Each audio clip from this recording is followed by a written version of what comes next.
تو مولانا حسین علی صاحب کے حدیث میں استاد حضرت مولانا رشید احمد صاحب گنگوئی ہے، اور تفسیر میں ان کے استاد مولانا محمد مظہر نانوتوی ہے۔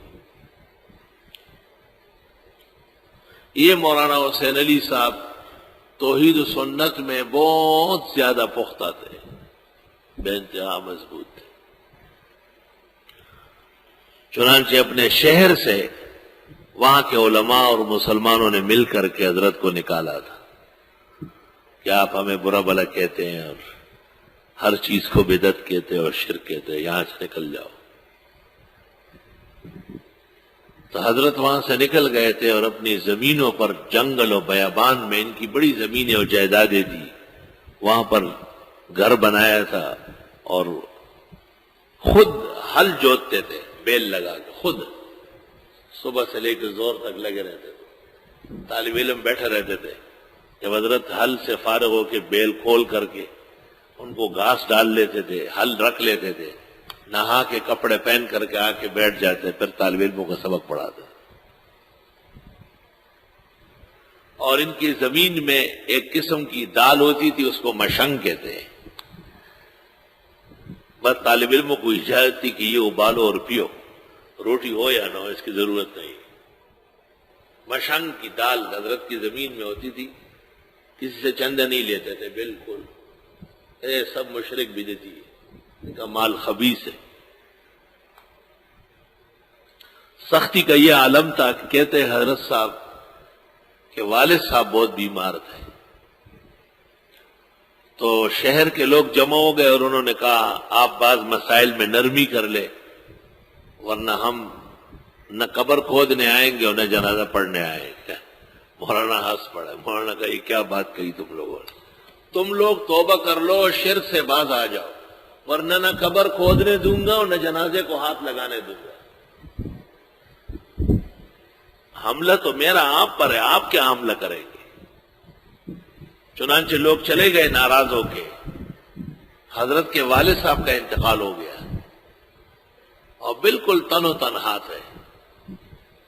قبرستان گئے اور انہوں نے قبر کھودی، اپنی گھر والی کو ساتھ لے جا کے، نیچے سے مٹی باندھتے تھے اور وہ کھینچ لیتی تھی، جب وہ نہیں کھینچ سکتی پھر خود باہر آئے، مٹی پوری نکالی، نکالنے کے بعد واپس آئے، اپنے والد صاحب کو نہلایا، نہلانے کے بعد کفنایا اور پھر بیوی کو پیچھے کڑی کر کے اور جنازہ پڑھایا، اور پھر جس طرح بیمار کو کوئی کندھے پہ اٹھاتا ہو اس طرح اٹھا کے قبرستان لے گئے اور دفنایا، مٹی ڈال کے وہاں سے آ گئے۔ بس پھر کہتے ہیں اس دن سے حضرت کی طرف طلباء کا رجوع ہو گیا، ایسا دریا کی طرح، اور شہر پورا کا پورا تباہ و برباد ہو گیا، قسم قسم کی آفات وہاں آئی۔ حضرت کے زمانے میں حضرت کے طلباء ان کے شہر سے صابن بھی نہیں خریدتے تھے کہ اس پر اللہ کا قہر برس رہا ہے، ہمارے استاذ کی بے حرمتی ہوئی۔ حضرت نے کبھی بھی اس کا ذکر نہیں کیا، پسند نہیں فرماتے تھے یہ واقعہ، اور لوگوں کو کہتے ہیں کچھ اعمال رہنے دو نا وہاں کام آنے کے لیے، سب کچھ یہاں شو کر رہا پھیلا رہے، اور کبھی بھی یہ نہیں کہتے تھے کہ مجھے بہت تکلیف ہوئی ہے، فرماتے تھے ہم سے پہلے بزرگوں نے بہت تکلیفیں گزاری، ہمارے زمانے کی تکالیف کچھ بھی نہیں ہے۔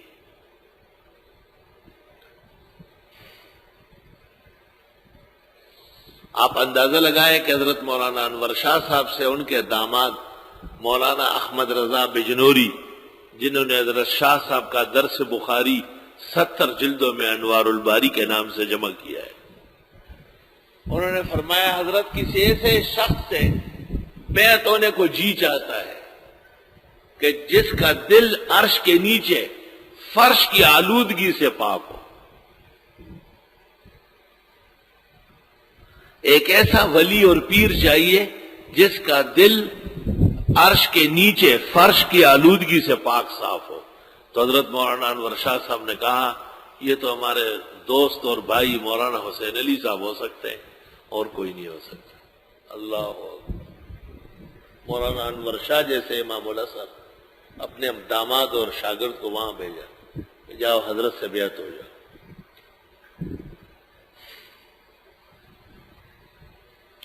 لا الہ الا اللہ.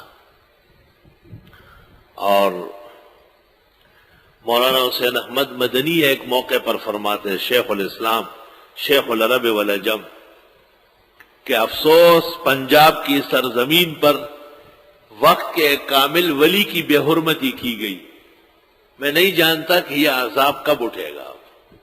مولانا حسین علی صاحب کو پریشان کیا. اللہ اکبر. شیخ التفسیر مولانا احمد علی لاہوری رحمت اللہ علیہ فرماتے ہیں، میں سب علماء کو سالانہ جلسے میں عوام کے لیے بلاتا ہوں، لیکن مولانا انور شاہ اور مولانا حسین علی کو علماء کے استفادے کے لیے بلاتا ہوں، ان سے علماء استفادہ کریں.